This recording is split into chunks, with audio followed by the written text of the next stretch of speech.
اوسنی عصر یو نامتو عالم او د اسلام ستر مبلغ ډاکټر ذاکر نایک د پبجي گیم په اړه څه ویلي دي. دوستانو سلامونه، جوړ په خیر.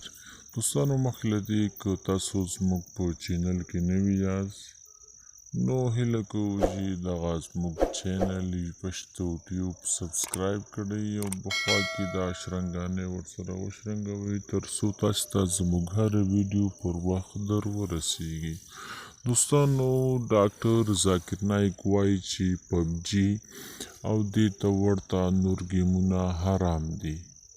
دا چې ولې حرام دي هغه په دې اړه زیاتوي چې په دې ګیمونو کې داسې شیان دي چې اسلام ناروا ګڼلي، لکه قتل، موسیقي اوریدل، خمار کول، فحشا او داسې نور.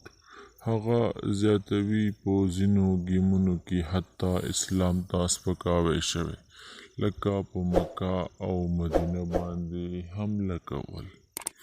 یاد عالم وایي که د ساعتېرۍ لپاره ګیمونه وي کولو کې ستونزه نشته، خو اوس په ګیمونو کې ډېر بدلون راغلی، نو په همدې خاطر خپل ماشومان او تاسې پخپله له پبجي ګیم څخه لرې اوسیږئ.